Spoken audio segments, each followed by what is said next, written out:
Ini panjang. Kita tengok sekat tu dulu. Ini bab tentang orang yang bertatawwu' ataupun bersembahyang sunat di tempat yang dia telah bersembahyang fardu. Dengan sanadnya Imam Abu Dawud meriwayatkan daripada Abi Hurairah, beliau berkata, Rasulullah sallallahu alaihi wasallam bersabda, adakah tidak mampu seseorang daripada kamu? Qala an Abdul Warith. Musaddad meriwayatkan daripada Abdul Warith, maknanya sambungan kepada ayajizu ahadukum itu, sambungannya ini ada dalam riwayat Abdul Warith sahaja. Ayajizu ahadukum an yataqaddama, mana sambung gitulah mengikut riwayat Abdul Warith. Adakah seseorang daripada kamu tidak mampu untuk ke hadapan, mara ke hadapan, atau hundur ke belakang, atau beralih ke sebelah kanannya atau ke sebelah kirinya? Zada fi hadis Hammad, dan beliau yakni Musaddad menambahkan dalam riwayat hadis Hammad fi shalah, untuk bersembahyang. Maksud beliau ialah fi subhah, untuk bersembahyang sunat. Dengan sanadnya Imam Abu Dawud meriwayatkan daripada Al-Azraq bin Qais, beliau berkata, ada seorang imam kami telah menjadi imam kepada kami. Dia dikenali dengan Aba Rimthah. Selepas bersembahyang, dia berkata, aku telah mengerjakan sembahyang ini ataupun seperti sembahyang ini bersama Nabi sallallahu alaihi wasallam. Qala, beliau berkata,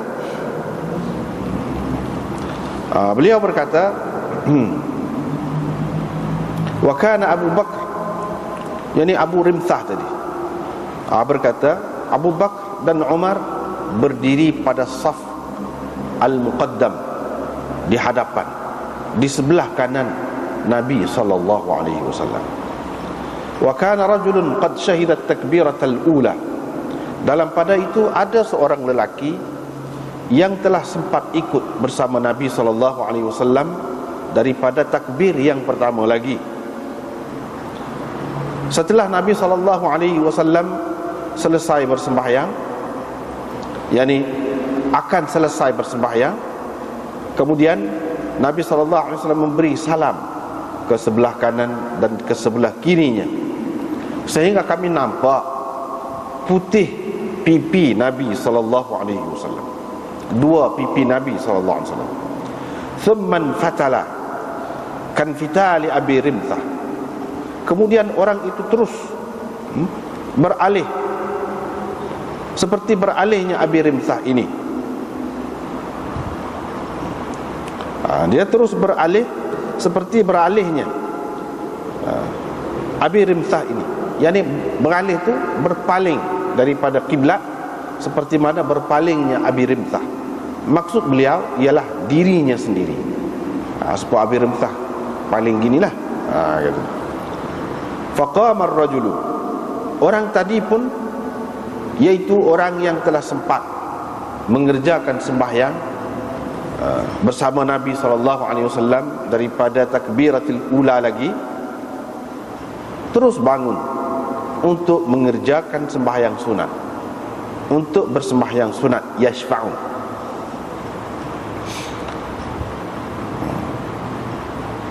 Sayyidina Umar terus menerkamnya.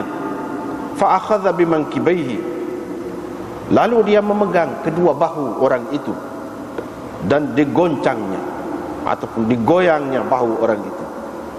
Kemudian dia berkata, duduk, kerana sesungguhnya ahlul kitab tidak binasa, melainkan kerana tidak ada di antara sembahyang-sembahyang mereka faslun, pemisahan. Ketika itu Nabi SAW mengangkat pandangannya kepada Umar yang berkata begitu. Lalu baginda bersabda, asaballahu bika ya ibn al-Khattab. Sesungguhnya Allah telah memberi ketepatan pada kata-katamu, wahai Ibn al-Khattab. Ataupun Allah telah memberi petunjuk kepada yang betul kepadamu, wahai Ibn al-Khattab. Begitulah.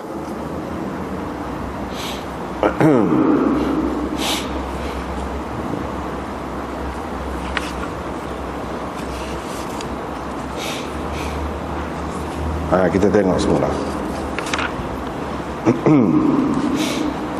Babun fi ar-rajul yatatawwa' fi makanihi alladhi shalla fihi al-maktubah.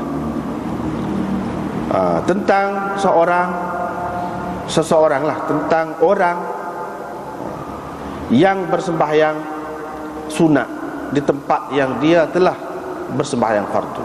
Maksud Imam Abu Dawud ialah untuk menyatakan bolehkah atau tidak seseorang itu sembahyang sunat di tempat dia sudah bersembahyang fardu, tempat itu, dengan tidak berganjal ke tempat lain, boleh ke tidak? Di situ oleh kerana ada khilaf, maka Imam Abu Dawud marilah seperti mana biasalah, dia nak ayat dalil masing-masing.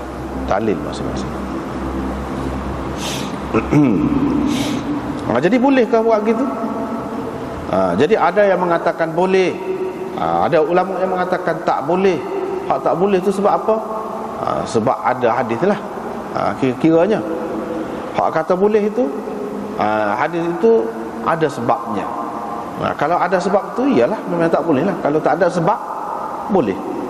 Dia kata gitu. Bukan tak boleh tu makna sampai ke peringkat haram dalam semua keadaan. Tidak. Bahkan kalau nak haram pun kepada orang-orang tertentu, bukan kepada semua orang. Gitulah.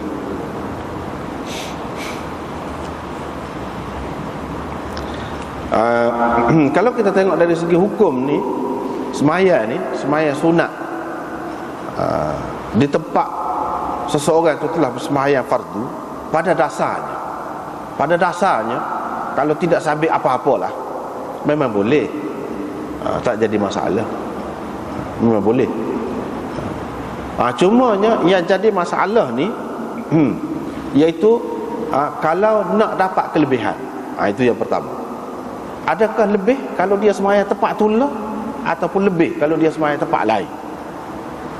Boleh dikatakan, semua ulama mengatakan memang lebih kalau sembahyang tempat lain, ganjok sikit, lari sikit, beralih sikit. Boleh dikatakan, semualah ulama kata begitu. Tapi dari segi boleh tu memang boleh. Tempat sudah sembahyang fardu dah tu memang boleh. Lebih baik di tempat lain. Tak kira lah tempat lain tu, ke depan ke belakang ke kanan ke kiri ke, di bahagian kalau masjid misalnya kita kata di bahagian dalam masjid ke, ataupun di bahagian luar masjid ke, di beranda misalnya kita kata, boleh berlaku, tak jadi masalah. Yang jadi masalahnya iaitu kepada imam. Kepada imam.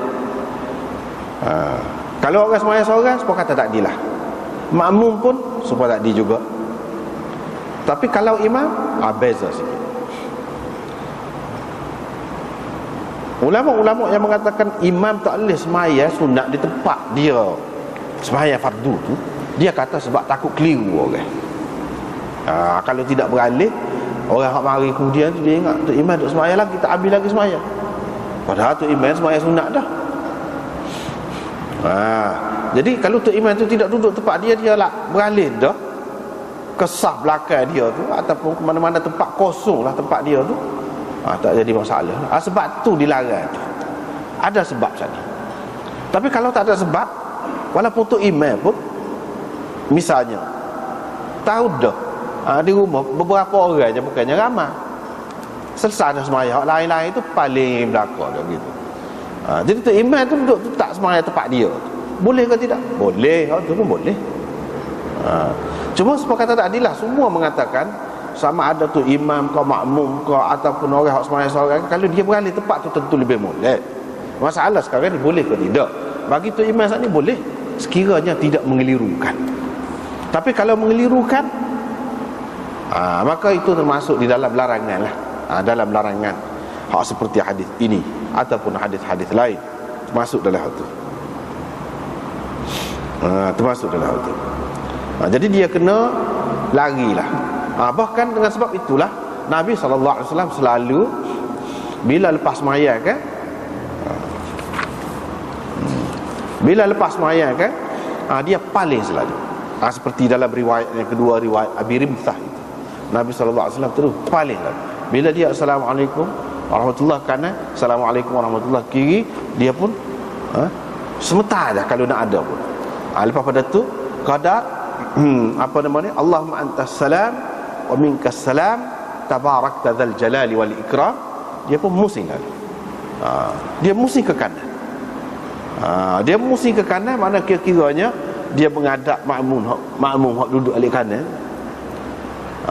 Jadi kebanyakan ulama mengatakan apa Nabi SAW buat gitu? Saja-saja ke? Ke ada sebab? Mereka mengatakan ada sebab. Ada sebab. Sebabnya ialah Nabi SAW takut kalau dia duduk dalam keadaan asal dia terus pun duduk tahiyat tu duduk lagu tu menghadap kiblat, takut mari daripada jauh baru amalkan sembahyang dengan dia.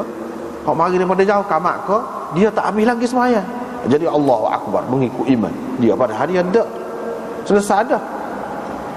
Dengan sebab itu tu iman tu sekurang-kurangnya, sebab dia yang paling pentingnya, dia kena paling musing sikit. Hak lain tu tak apa, makmum tu sebab biasalah. Jadi bila orang tengok tu iman tu sudah paling dah, mukalah kau gini dah, ataupun dengan menghadap terus makmum. Ada juga Nabi SAW buat gitu, menghadap terus depan gini. Bukan ke kanan saja, musing kanan saja, tidak, tapi terus menghadap ke depan gini. Yang ni dengan membelakangi kiblat. Ada juga dia buat gitu. Semua ini dibuat untuk tidak mengelirukan orang. Itu sebenar, sebab sebenar. Bukan ada kelebihan tersendiri buat lagu tu. Tu kelebihan suku ada. Begitu, tak ada lagu tu. Semata-mata tu. Ataupun kalau dia tak sepaling itu, dia nak bangun, dia nak sembahyang, dia beralih daripada tempat dia. Boleh. Tak jadi masalah. Kalau dia tak sebangun sembahyang selalu, dia nak duduk tempat dia juga, dia kena musing lagu tadi. Itulah yang dilakukan oleh Nabi SAW dan sahabat-sahabat dia. Setengah-setengah ulama sampai mengatakan apa yang duduk balik kanan ni lebih. Kalau sembahyang duduk balik kanan, seperti dalam riwayat yang kedua kita tengok, perawi dia kata Abu Bakar dan Umar duduk balik kanan Nabi SAW. Dalam sah yang pertama, balik kanan Nabi SAW. Bahkan kalau kita perhati, ada riwayat-riwayat yang menunjukkan bahawa sahabat-sahabat ni dia kalau boleh dia nak duduk balik kanan. Apa sebab? Salah satunya, pendapat ulama ni, salah satunya, selain daripada memang duduk balik kanan tu ada kelebihan yang tersendiri balik kanan, selain daripada itu, kerana mereka nak tengok wajah Nabi SAW, nak menatap wajah Nabi SAW lepas sembahyang tu. Sebab biasanya boleh dikatakan Nabi SAW tak paling alik kiri, dia paling alik kanan. Sebab itu lebih mudah untuk dia paling, keadaan kedudukan dia tu dalam tahiyat akhir tu kan, lebih mudah kalau nak paling alah kanan, nak banding alah kiri. Jadi dengan sebab itu sahabat-sahabat tu berebut duduk alik kanan. Pasal apa? Dia nak menatap wajah Nabi SAW lepas sembahyang tu. Dia nak tengok wajah. Suka dia, berasa lega hati kalau boleh tengok Nabi SAW dalam keadaan suka, dalam keadaan sihat. Dia nak tengok tu. Itu pun satu kelebihan. Tengok wajah Nabi SAW saja tu pun ada kelebihan. Tapi dengan syarat iman lah. Kalau tak ada iman tu, tengok juga orang kafir tu pun sama dia, tak ada apa. Tak ada kesan dia tu. Jadi tidak bersambunglah. Kalau kita kata wayar tak bersambung wayar, tak menyala. Tapi kalau hak beriman memang bersambung. Kalau dia tengok tu ada kesan, ada kesan. Gitulah yang diamalkan oleh Nabi sallallahu alaihi wasallam. Adapun tak apalah, sebelum kita pergi ke situ, kita tengok sini dulu. Hak ni hak Imam Abu Daud buat mari ni, hadis ini. Jadi hadis ini tidak sahih. Hadis ini tak sahih. Tetapi hak Nabi sallallahu alaihi wasallam paling musing gitu banyak dalam riwayat yang lain. Hak ni hak isi kandungan lagu ni. Adakah tak boleh seseorang daripada kamu tu pergi ke depan atau ke belakang atau ke kanan atau ke kiri? Hak ni dengan sanad ini, ini tidak sahih. Tidak sahih. Artinya Imam Abu Daud seolah mengisyaratkan kepada kita bahawa ulama-ulama hak kata tak apa, kalau semaya dia tepat sudah dia semaya fardu tu pun tak apa. Kalau nak semaya sunat, sama ada makmum kau hak semaya seorang kau ataupun tu imam, kalau tidak mengelirukan, dia kata hadis ini tak kemah untuk nak pakai. Untuk kita nak ikat tak kemah. Jadi hak Nabi, kalau kita nak terima ada apa tu dalam keadaan ada sebab lain, iaitu takut keliru orang. Bukan semata-mata tak boleh dah. Tak boleh tu sebab takut keliru. Sebab hadis hak ni kalau kita tengok ni maknanya umum tu. Tak boleh kah?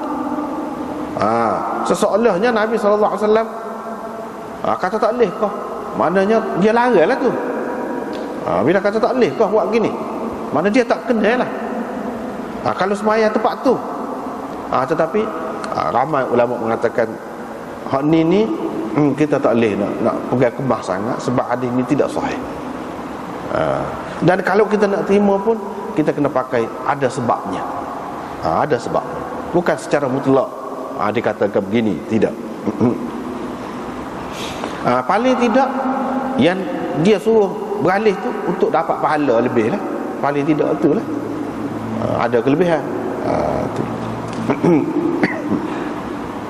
Bukan mana sebagai mestilah. Dah tak boleh kalau nak buat situ. Tidak lagi. Kalau nak pegang dengan ni untuk menunjukkan tak boleh, tak boleh. Sebab apa dia hadis ini dhaif. Sesoalnya Abu Daud ayat gitulah. Orang tak saya pakai tu dia kata tak apa tu sebab dia kira hadis ni dhaif. Jadi dhaif dia tu duduk mana? Ada dua tempat dalam sanadnya. Dua tempat dalam sanad dia. Yang pertama Laith bin Abi Sulaim. Perawi dia Al-Laith. Jadi Imam Abu Daud ambil daripada dua orang, kata guru dia tu Musaddad dan Musaddad, dia ambil seorang tu guru dia. Tok guru kepada tok guru dia tu dua orang, iaitu Hammad dan Abdul Warith. Yang ni Musaddad ambil daripada Hammad dan Abdul Warith. Kedua-dua mereka ini mengambil daripada Laith. Laith itulah yang ada masalahnya. Laith itu yang ada masalah. Laith bin Abi Sulaim. Itu yang pertama. Yang keduanya yang ada masalah dalam sanad ini iaitu Ibrahim bin Ismail, yang dikatakan mengambil hadis ini daripada Abi Hurairah. Dua orang ini bermasalah. Sebab itu kita tengok Laith bin Abi Sulaim itu dia tidak sebut di sini sebab sudah sebut dah di tempat lain banyak kali dah jumpanya. Jadi Laith bin Abi Sulaim ini tak boleh nak orang tak boleh terima lah. Terutama kalau Yahya bin Sa'id Al-Qattan tak mahu terima langsung dia. Tak mahu terima langsung. Tak usah orang pujuk lah. Royak kata tak apa dia. Tak dengar. Tak boleh. Dia ni tak boleh pakai. Jadi paling tinggi kalau hadis dhaif ni pakai pun untuk kelebihan, dari segi kelebihan lah, ada kelebihan amalan untuk fadail a'mal. Jadi kalau kita nak buat gitu, gitu sekadar tu lah. Nak kata nak menetapkan hukum jadi makruh kah, jadi haram kah kerana hadis ni tak boleh. Untuk hukum tak boleh. Tapi sekadar kita nak faham ada kelebihan lah. Kalau pindah tempat tu, sekadar tu boleh. Sekadar tu.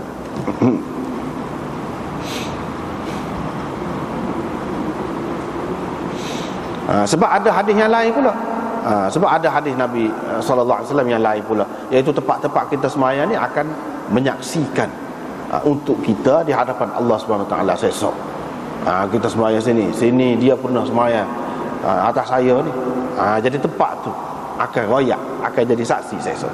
Itu jadi lebih tu. Banyak tempat kau molek. Gitulah. Itu yang pertama. Yang keduanya yaitu Ibrahim bin Ismail. Hari kita tengok. Qala Abu Hatim Ibrahim majhul. Ibrahim majhul, mana tidak diketahui dia ni orang setara mana. Imam Bukhari berkata lam yasihha isnaduhu. Isnad yang ada Ibrahim ini di dalamnya tidak sahih. Jadi dia tidak sahih ke dia, orang dhaif lah. Tidak sahih. Imam Bukhari di dalam kitab sahih dia, di dalam bab mukthil imam fi musallahu, imam duduk di tempat dia bersembahyang itu, dan dia menyebutkan hadis daripada Abi Hurairah yang dimarfu'kan, la yatatawwa'ul iman fi makani. Imam tidak boleh bertatawwu' di tempatnya, walam yasihha, dan itu tidak sahih. Tapi dia sebut itu tidak sahih. Tapi adalah riwayat daripada Abi Hurairah ni lah, riwayat ni. Tapi Imam Bukhari tersebut dalam tarjamatil bab, dalam tajuk dia. Itu dalam bab mukthil imam fi musalla, bukan di dalam musnad dia. Beza. Hak kata dalam Bukhari ni hadisnya sahih tu hak mana? Semua lah kan? Dah. Hak ada dalam tarjamatil bab dia tu tidak sahih macam sini. Dia sendiri kata tidak sahih. Dan dia tidak mari sanad tu. Sanad yang lengkap dia tak mari. Mana kalau ada pun dhaif lah. Gitu.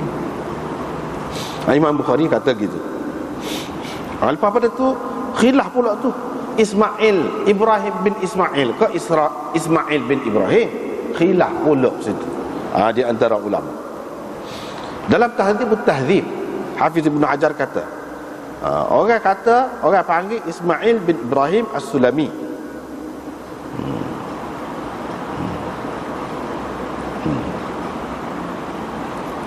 Wa yuqalu Asy-Syaibani Hijazi Muhammad bin Ishaq kata haddatsana Abbas qala haddatsana Ismail bin Ibrahim wa kana khiyaran. Dia ni orang terpilih. Dia kata Ibnu Ishaq kata. Abu Hatim kata majhul dia. Majhul.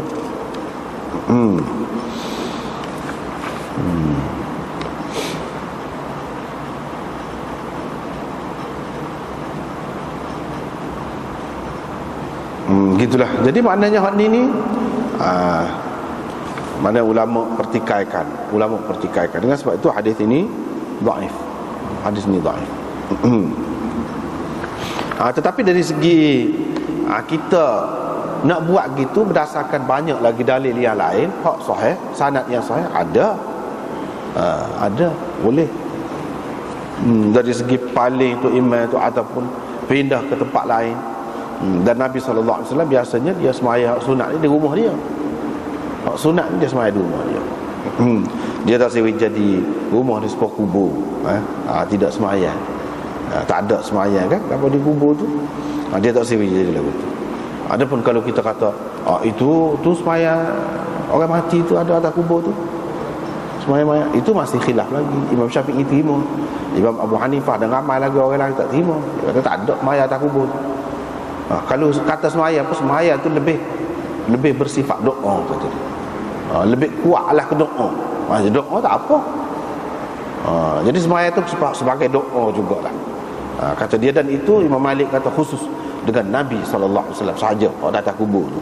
Dia kata walaupun bagaimanapun itu khilaf lah. Khilaf. Lepas tu hak lain-lain Nabi SAW memang tak boleh sembahyang atas kubur. Jadi bila dia sembahyang di rumah,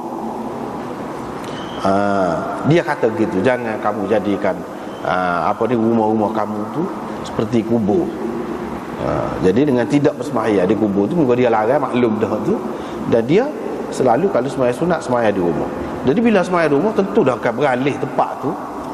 Tentu dah tu. Dia sembahyang orang ramai, dia sembahyang Jumaat ni dalam masjid, sembahyang fardu. Lepas tu bila dia sembahyang dalam rumah, tidak beralih kan ni. beralih juru benar dah tu, tempat lain dah tu dalam rumah dia. Itu boleh dipakai, menunjukkan lebih di tempat lain.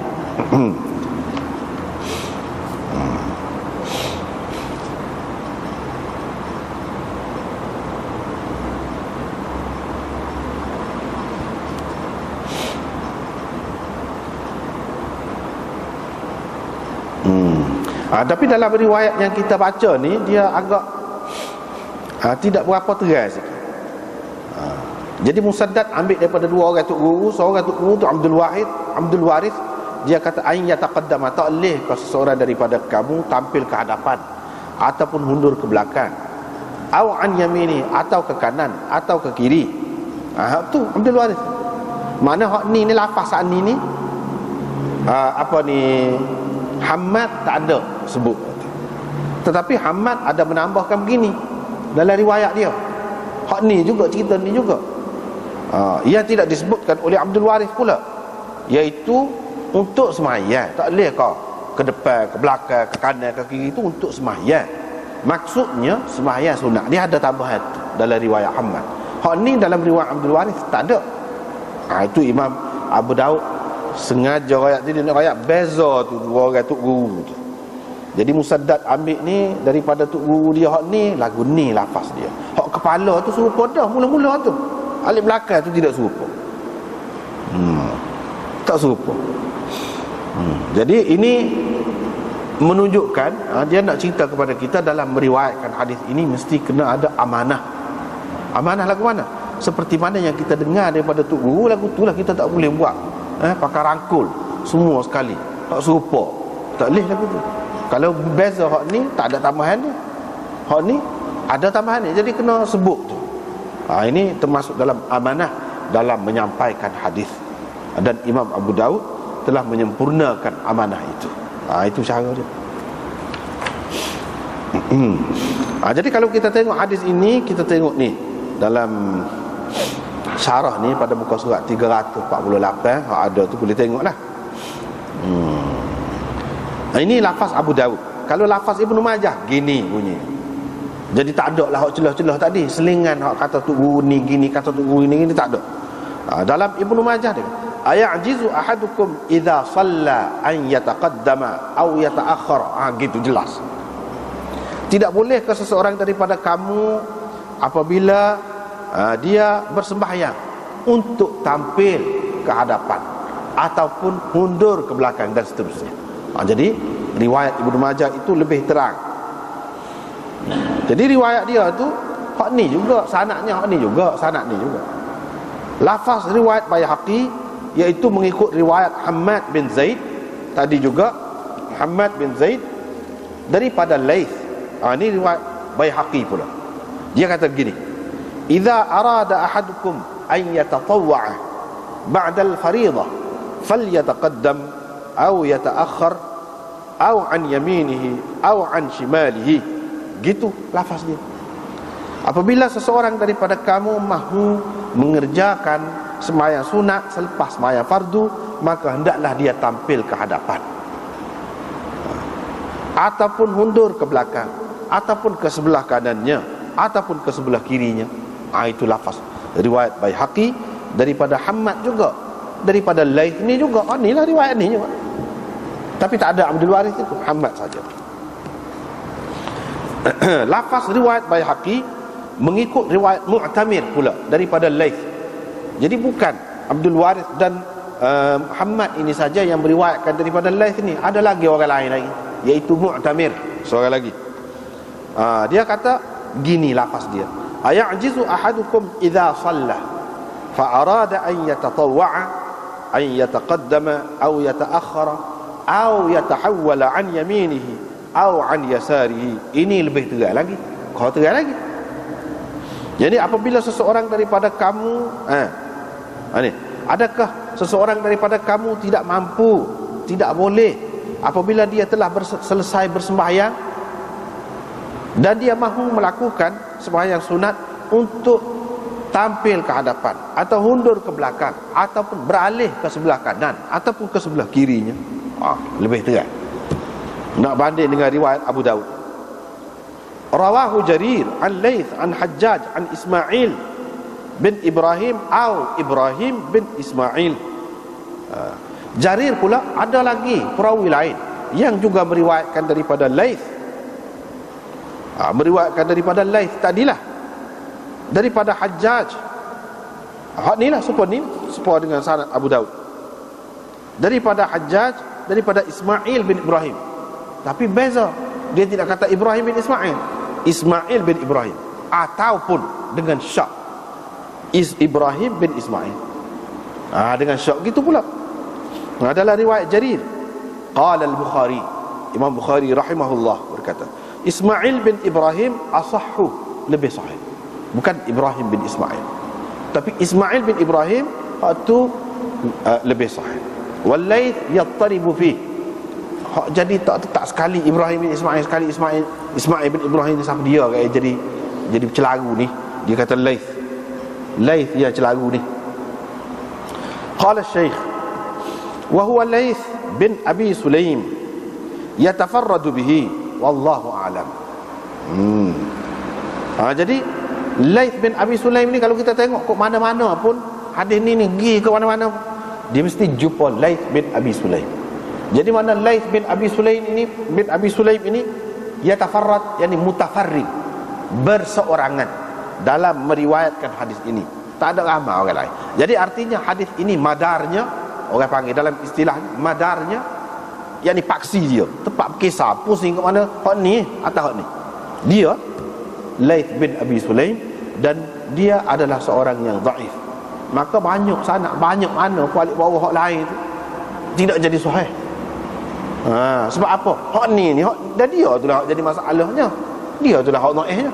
Jadi kalau banyak riwayat Baihaqi pun ada, Ibnu Majah pun ada, riwayat tu orang ni, bukan dua orang ni saja yang meriwayatkan, Abdul Warith dan Muhammad ini saja, bahkan Jarir, Mu'tamir. Kalau ada lagi 10 orang pun tak ada apa, hadis itu tetap dhaif. Gitu kaedahnya. Hadis itu tetap dhaif. Kecuali kalau mengikut istilah Tirmizi, dia jadi hasan. Boleh jadi hak lagu ni dia kata hasan. Tapi hasan Tirmizi tidak kuat seperti hasan orang lain. Sehingga ulama-ulama seperti Imam Zahabi dan lain-lain, dia mengatakan jangan terpedaya dengan Imam Tirmizi kata hasan, sebab pada hakikatnya hak dia kata hasan itu dhaif. Gitu. Jadi sinilah masalahnya Laith bin Abi Sulaim.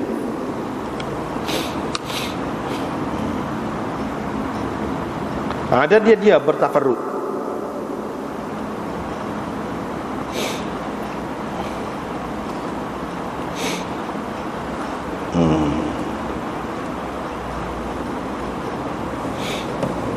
Lepas tu Hafiz Ibn Hajar kata, dia ada soal lagi riwayat ni berhubung dengan perkara ni, tapi riwayat ini bukan diambil daripada Abi Hurairah, perawi atas dia sahabat.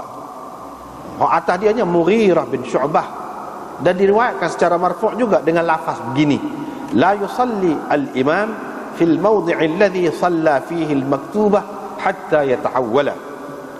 Tu imam tidak boleh bersembahyang di tempat yang dia telah mengerjakan sembahyang fardu selagi dia tidak berpindah tempat. Berpindah tempat. Rawahu Abu Dawud, kata dia. Abu Dawud meriwayatkannya, wa isnaduhu munqati', tapi isnadnya munqati', putus pula. Bila putus dhaif juga. Sebab itulah ulama mengatakan tak apa, sembahyang tempat tu tak apa, dia kata. Sebab apa? Hadis ada ni tak kuat. Hak taklih tu kalau kita nak terima taklih pun ada sebab. Sebabnya tak adilah. Kalau tak ada sebab tu tak apa, nak sembahyang tempat tu lah. Gitu. Jadi munqati'. Sebab apa? Sebab riwayat itu dikemukakan oleh Atha al-Khurasani. Atha al-Khurasani dia tak ada dengan Mughirah bin Syu'bah. Dia lahir pada tahun Mughirah bin Syu'bah tu mati. Macam mana dia nak riwayat? Jalan pun tak boleh lagi.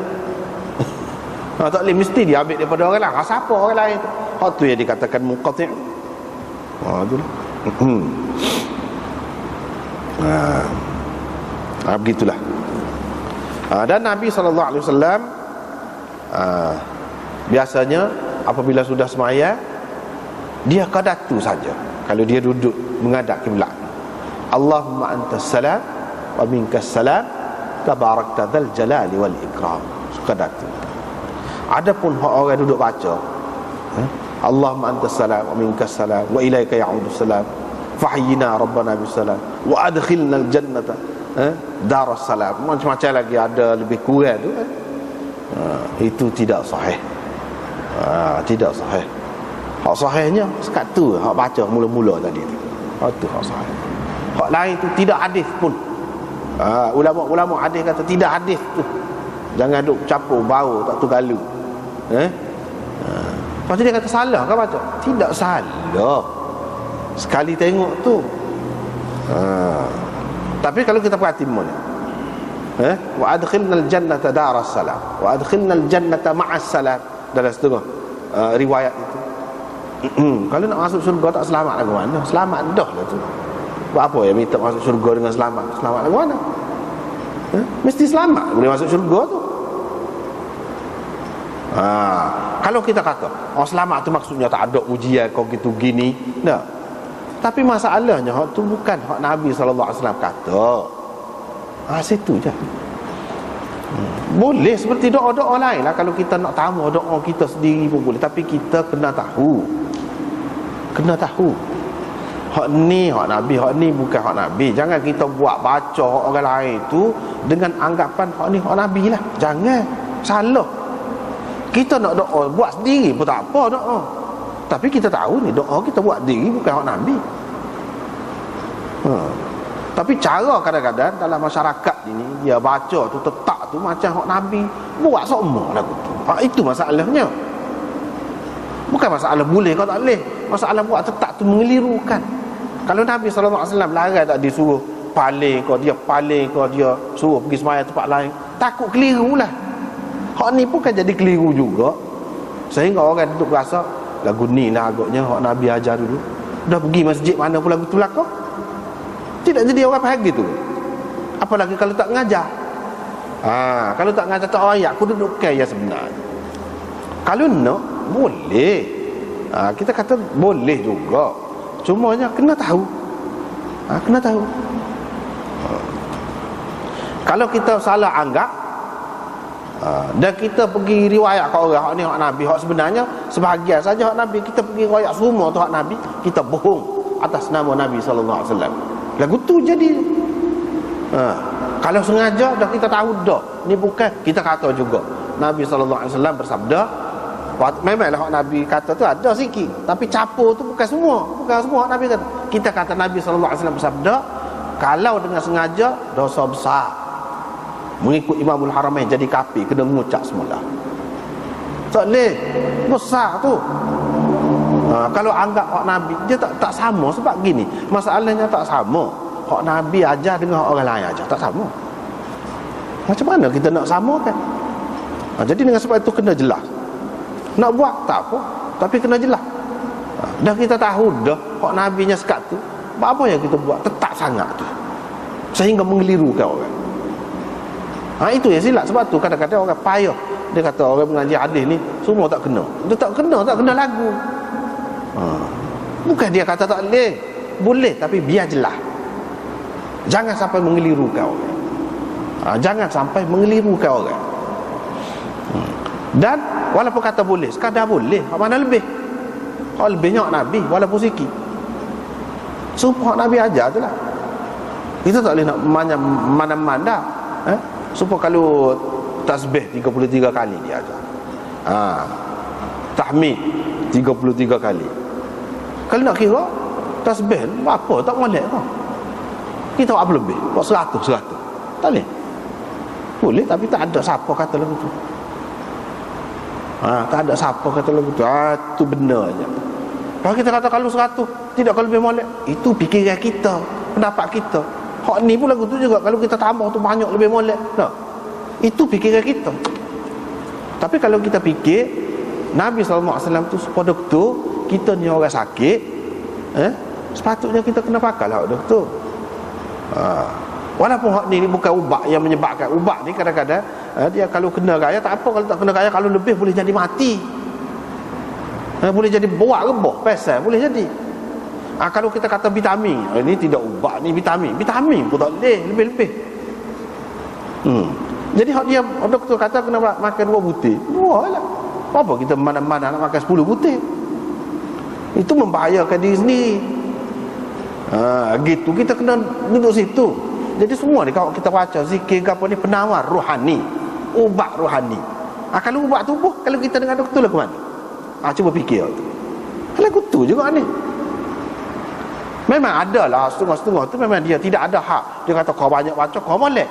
Tapi kalau hak sani dah, dia ayat lagu tu banyak kali semaya nak hari 5 kali sehari Nabi SAW semaya dengan sahabat dia. Tak ada. Lagu tu ada. Hak lagu lain tak ada.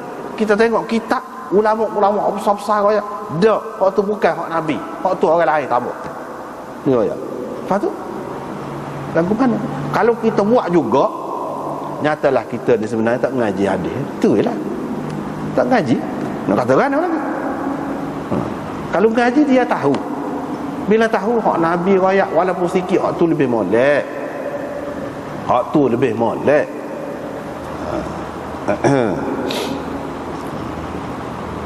Hak asal tu hak lebih molek. Sebab kita kata, dak, hak ni lebih molek, ubat ni, vitamin ni. Sebab apa? 10 butir. Pati buah 5 ni bubuh dalam sebutir ni. Hak ni lebih molek. Kita. Jadi lebih molek daripada makan buah 5 10 butir. Awak tak cakap nak makan 10 butir buah 5. Mutah. Dia kata lagu tu. Jangan buat gitu. Sekarang ni sudah terbukti banyak dah ubat-ubat hak buatan manusia ni, dia tidak molek, tidak lebih baik daripada hak Allah Subhanahu Taala buat, hak asli, hak semula jadi. Hak semula jadi tu, hak tu lebih molek daripada hak manusia buat ni. Manusia ambil pati, ekstrak tulai, ekstrak inilah, kita kata tidak lebih baik. Hak lebih baiknya hak tu, tetap hak tu, jaga hak tu. Ya mungkinlah kalau dari segi ubat tadi dalam keadaan tertentu, adalah dalam keadaan tertentu, tetapi umumnya tidak begitu. Dan hak Nabi SAW mengikut ulama-ulama hadisnya, mereka mengatakan tetap lagu tu lah. Kalau dia kata lagu tu tak usah duduk mana-mana. Kalau Allah Akbar tu 34, hak tu tidak 33, 34, 34 begitu, tambah so lagu tu. Setengah-setengah orang dia tidak faham, dia kata apa duduk cara benda-benda kecil lagu ni, royak bid'ah. Tak boleh. Bid'ah ni benda lagu mana? Hak Nabi tak buat bid'ah. Apalagi dalam perkara ibadat. Semua orang dia tak faham. Dia kata bid'ah banyak kereta, Nabi tak naik kereta. Dia tak faham. Tu tak termasuk bid'ah. Tu. Hak ni dalam perkara ibadat ni kita nak berasa lebih. Kita pun tak boleh nak fikir apa lebih. Ni hak Nabi walaupun sikit tetap lebih. Orang lain walaupun banyak tidak lebih daripada hak Nabi. Apa tidak lebih? Tak boleh nak fikir. Ini masalah dosa pahala lain ceritanya. Jadi kalau tidak apa lah, kalau benda ni tidak penting, benda ni remeh-temeh, apa yang ulama tekan sangat tu? Kita sudah jumpa beberapa kali dah sebelum pada ni. Imam Nawawi kata ini bid'ah. Dia kata apa-apa. Jadi kalau lagu tu Imam Nawawi ni beri kecek benda remeh-temeh lah. Mana orang-orang alim hak besar-besar tu, Imam Malik tu, ni dia kata ni bid'ah. Jadi dia kecek benda remeh-temeh lah lagu tu. Itu tak kena tu, tak kena. Sepatutnya apabila orang tegur, kita dengar lah. Benda betul, benda ada dalam kitab, boleh tengok. Benda tu, benda boleh tengok. Tapi kadang-kadang manusia ni dia terikat dengan kebiasaan. Kalau kita biasa tak basuh berak misalnya, tak apa, tak ada satu. Kalau tak biasa. Tapi kalau hak biasa tak basuh berak, sekali tak basuh tak boleh duduk, tak sedap. Kalau begitu, manusia ni dia mengikut kebiasaan dia. Tapi kita dengan agama ni tak boleh mengikut kebiasaan. Bukan masalah adat ni hak ni. Agama ni ada panduan. Jadi kita kena mengikut hadis Nabi SAW. Hadis ada kaedah dia pula, sebab itu misalnya hadis ni Nabi SAW kata gini mon, Tapi ulama masih kata lagu lain, dia kata tak apa. Apa? Sebab dia tahu hadis ni dhaif. Ada kaedah lah. Tidak kata bila hadis juga ikut. Dia ada kaedah. Ada kaedah. Seterusnya riwayat daripada ni Azraq bin Qais. Dia kata ada seorang tu imam yang dikenali dengan Abarimtah. Dia jadi tu imam kepada kami. Dia kata aku semaya-semaya ni ataupun serupa semaya dengan Nabi SAW. Dan dia royak lah seperti yang kita terjemah dah tadi, tengok dah tadi. Lepas tu dia kata ada satu orang takbir daripada awal lagi sekali dengan Nabi SAW lah semaya. Bila Nabi SAW beri salam, Nabi SAW pun musing lalu. Supaya Abirim tahan, supaya saya buat lah, kata dia, musing lalu lepas semaya. Lagu tu ada. Ni dalam hadis ni, dalam hadis lain pun ada juga. Orang tadi pun dia bangun selalu nak semaya sunat. Sayyidina Umar pun pergi terkai dia, pegang bahu dia, goyang bahu dia. Dan dia kata begini-begini seperti yang kita baca tadi. Jadi ada beberapa perkara berhubung dengan hadis ini. Yang pertamanya, hadis ini tidak sahih juga. Tak sahih juga. Hadis ini dhaif juga. Iaitu kerana ada Ash'ath bin Syu'bah dan Minhal bin Khalifah. Dua orang ni dipertikaikan oleh ulama. Dengan sebab itu kita tak boleh nak bertanggungjawabkan sangat. Ni kalau kita perhati di sini. Kalau kita perhati di sini, Sayyidina Umar ni lepas pada kawan tu bangun, dia pegang kocok kawan tu. Nah. Dia nampak sangat ni dah. Sayyidina Umar ni nampak sangat keras sangat. Dah banyak duk tabur, nampaklah banyak. Sebenarnya tidak sebanyak tu. Memanglah dia tu keras sikit, tapi tidaklah sebanyak yang kita maklum sekarang ni. Hak kita maklum sekarang ni banyak dia capur bau, ada hak dhaif, ada hak palsu, hak tu hak banyaknya. Jadi ini sebenarnya dibuat oleh orang-orang yang tak berapa betul akidah dia. Dia ada maksud lain, nak memburuk-burukkan Sayyidina Umar tu. Jadi Sayyidina Umar lepas masuk Islam pun dididik oleh Nabi pun kasar semacam. Nabi lembut, tak menurung, tak mengikut Nabi. Dia nak bagi ikut tu. Jadi orang yang kasar lagu ni adakah layak nak jadi khalifah, nak jadi pemimpin Islam? Dia nak bagi ikut tu. Dan Sayyidina Umar dia pergi kocok orang kasar tu. Tapi kalau kita tengok riwayat ini dah tidak sahih, habis cerita dah tak sahih. Tak boleh nak pegang lah. Apalagi kalau memburukkan Sayyidina Umar, memburukkan sahabat Nabi SAW. Tidak dinafikan bahawa memang Sayyidina Umar ni dia lebih kerah nak banding dengan Sayyidina Abu Bakar, nak banding dengan orang lain tu. Tapi Sayyidina Abu Bakar kata lembut tu, ada ketika dia lebih kerah lagi daripada Sayyidina Umar. Masalah nak perang dengan puak-puak murtad tu, Sayyidina Umar dia kata tak usah lagi. Sayyidina Abu Bakar kata tak, dia kata tak perang. Jadi tidaklah kata ini khusus dengan Umar hak kasar ni. Dah hak kerah ni ada kalanya Sayyidina Abu Bakar lebih kerah lagi daripada Sayyidina Umar. Hak yang masyhur lembut tu. Jadi itu tak boleh.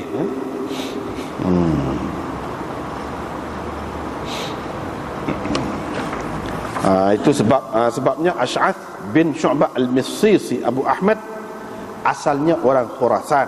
Abu Daud mengatakannya thiqah, tapi Ibnu Hibban menyebutnya dalam thiqat. Tapi Abu Zur'ah kata layyin, lemah. Wa qala al-Azdi dhaif. Wa fi at-taqrib maqbul. Maqbul maknanya kalau nak diterima pun maknanya berapa atas tara lah. Tidaklah lebih sangat dia ni, tidaklah orang istimewa sangat. Gitu. Minhal bin Khalifah, itu seorang lagi yang dipertikaikan.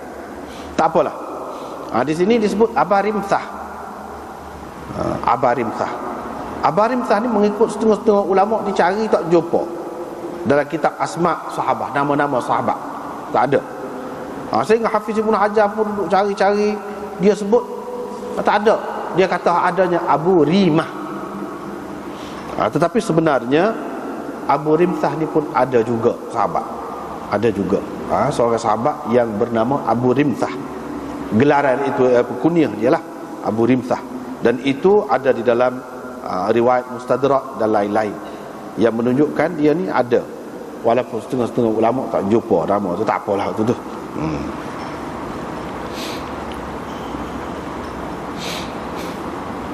Dalam riwayat ini kita tengok Abu Bakar dan Umar duduk sebelah kanan Nabi SAW dalam sah yang pertama. Ini kerana sesuai dengan hadis sahih yang lain, iaitu Nabi SAW bersabda, liyalini minkum ulul ahlami wan nuha. Hendaklah duduk mengiringi aku, lepas belakang aku ni, alik belakang aku ni, orang-orang bijaksana dan cerdik.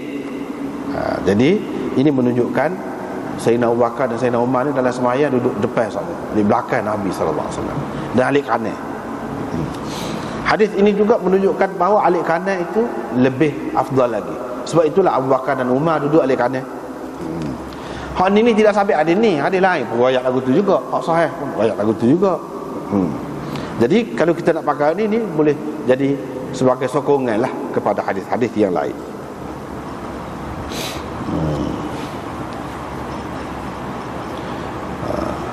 Jadi hak disebut di sini taklihnya, nak sembahyang sunat tu di tempat yang dia telah mengerjakan sembahyang fardu. Jadi di sini hak alik belakang ni Nabi SAW ni makmum lah, taklih juga makmum. Tapi apa yang ulama tak pakai tu? Sebab kata tadi lah, hadis ni dhaif. Jadi tak kemah untuk nak buat landasan hukum, ketetapan hukum taklih.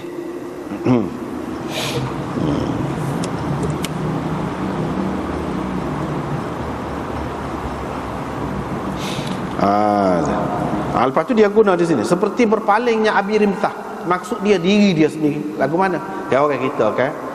Kita pun guna lagu tu juga. Dia nama Meh lah, kita kata Meh. Jadi dia ayak kemuk dia. Tadi Meh pergi berhenti singgah kedai tu minum air dulu. Jadi Meh. Meh tu bukan orang lain, dia lah maksudnya Meh tu. Ni kan kita pun guna gitu.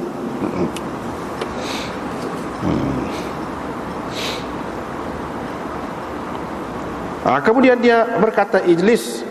Sayyidina Umar kata, mana tak sah sembahyang kerana ahli kitab binasa. Boleh jadi yang dimaksudkan dengan binasa di sini binasa akhirat dia tu. Maknanya sesatlah, jadi sesat.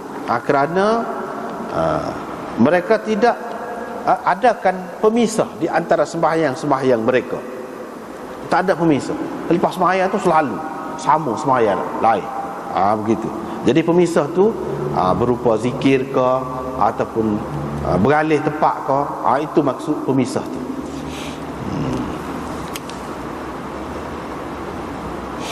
Nabi SAW angkat penglihatan dia, pandangan dia, dan dia kata kepada Umar, begitulah dia riwayat-riwayat yang tidak sahih ni,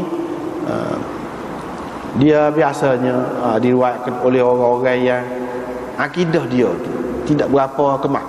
Maksud akidah di sini ni, ada dalam perawi-perawi hadis ini memang akidah tak pakai langsung. Ada juga yang tidaklah sampai rosak akidah tu, maknanya terkeluar daripada Islam, tidaklah sampai gitu, tapi dia termasuk dalam ahli bid'ah. Akidah juga tu, dia kait dengan akidah juga tu. Jadi riwayat-riwayat yang menyatakan kekurangan, kelemahan ataupun kerendahan budi sahabat-sahabat, kita kena beringat, kena perhati perawi-perawi dia. Kalau diperhatikan perawi-perawi dia, biasanya kita dapati umumnya jarang nak kata hak tak ada lagu ni, iaitu mesti perawi-perawi dia tu terdiri daripada musuh-musuh sahabat, sama ada dari kalangan Syiah ke, Khawarij ke, ataupun Jahmiyah ke, ataupun lain-lain. Dia mesti ada dalam riwayat mana-mana. Tetapi demon ni dia pandai. Bela-bela dia nya, kata dia akak bela-bela nya, kata cakting, kita kata cakting, bahaya. Macam sini dia sebut Sayyidina Umar tu nampak kasar, Sedangkan di tempat lain kita nampak Sayyidina Umar ni beradak dengan Nabi sallallahu alaihi wasallam. Akan datang kita akan jumpa. Bila Nabi sallallahu alaihi wasallam tu berhenti semaya 2 rakaat. Semaya tu sepatutnya 4 rakaat. Dia berhenti. Dia terlupa. Zulyadain pun tanya, semaya ni kau terlupa ke wahai Rasulullah, kau sudah dipendekkan semaya ni? Situ kita akan jumpa. Di situ perawi-perawi menyebutkan bahawa Abu Bakar dan Umar ada, tapi mereka tidak bercakap kerana mereka gerun kepada Nabi sallallahu alaihi wasallam. Gerun dengan kehebatan Nabi sallallahu alaihi wasallam. Hadis itu menggambarkan sahabat yang sebenarnya, terutamanya sahabat seperti Abu Bakar dan Umar itu, yang sudah memang tahu benar dengan Nabi sallallahu alaihi wasallam, ajaran Nabi sallallahu alaihi wasallam. Sahabat daripada awal lagi memeluk agama Islam, terdidik betul-betul, bukan baru Islam. Hak tu riwayat lagu tu hak sesuai. Tapi sini tidak nampak gitu. Bangun tokai lah. Nabi duduk ada situ tu. Nabi tak tahu ke? Apa yang tidak Nabi sendiri katanya? Kita kata. Tapi riwayat-riwayat seperti ini kan, dia puji pula Sayyidina Umar tu. Nabi kata, betul, Allah Subhanahu Wa Taala telah memberi taufik kepada engkau untuk berkata betul wahai Ibn Al-Khattab. Dia akak. Supaya juga hak Sayyidina Umar tu kan, hak cerita bunuh anak dia Abu Syahmah tu, melaksanakan hukuman hak ke atas anak dia, kononnya berzina tu, Abu Syahmah tu lagu tu juga. Jadi dari satu segi nampak Sayyidina Umar ni kasar. Anak tak ada nak makan, heret selalu pergi. Anak nak makan. Lepas pada tu tak tanya ke apa, ikut orang kata. Tak tanya. Kasarnya. Tapi di satu pihak dia menunjukkan Sayyidina Umar tu kan nampak baguslah. Tak kira anak dia pun. Kalau masalah langgar hukum dia laksanakan hukum Allah. Nampak gitu. Situlah orang kita ni jadi keliru. Jadi orang selalu nak sebut cerita tu bukan dengan maksud nak memburuk-burukkan Sayyidina Umar. Orang kita ni kira-kiranya dia maksud nak ayat Sayyidina Umar ni, apabila dia Islam, dia tak kira siapa, tak ada pilih kasih, anak sendiri pun dia akan laksanakan hukum Islam. Nampak gitu. Tapi yang sebenarnya celah-celah tu dia masuk orang lain sekian banyak lah. Sebab cerita ni di Madinah ni mana ada arak lagi. Maknanya sahabat-sahabat ni lagu mana? Siapa dia arak? Siapa dia ada buat arak lagi? Duk minum arak tu anak dia tu sebelum berzina tu minum arak dulu. Jadi arak tu ada lagi sekitar masjid Nabi. Lagu mana? Sedangkan arak ni lama dah diharamkan. Tak ada sahabat tak sebut. Macam mana boleh ni ada arak lagi? Lepas tu dia kata, moga dia tahu dah ni kan. Jadi orang akan muskil, lagu mana ada arak? Dia kata arak ni hak Yahudi tak ada dah. Yahudi tak ada dah sampai Sayyidina Umar tu. Nabi pesan dah kan, akhrijul yahud min jaziratil arab. Bukan daripada Madinah, daripada jaziratil arab. Dia suruh keluar. Tak ada dah Yahudi di Madinah. Jaziratul Arab sudah dikeluarkan oleh Sayyidina Umar. Sampai Nabi tu Khaybar, sampai ke Khaybar dihalau pokok Yahudi. Tak ada. Sebenarnya dia nak memburuk-burukkan Sayyidina Umar. Mana Sayyidina Umar ni tak erti hukum, dia nak ayat gitu. Jadi kita kena beringatlah apabila dalam kitab-kitab hadis ni, sebab perawi-perawi dalam kitab-kitab hadis ni dia ada macam-macam. Tidak kata apabila kita ni Sunan Abi Daud ni, dah Abu Daud orang ahli sunnah, mestilah perawi-perawi dia tu semuanya ahli sunnah. Dah, tidak gitu. Kalau orang faham gitu silap. Tapi kita boleh tahu, ni dia ayat orang ni gini. Tengok kitab-kitab perawi rijal dia ayat orang ni gini. Kita boleh tahu lah isi dia tu lagu ni. Tengok perawi dia tu orang lama mana. Kita boleh tahu. Itu faedahnya, kelebihan kitab hadis ni, dia ada sanad. Daripada sanad itulah kita boleh tahu. Jadi sekat itulah dulu. Wallahu a'lam.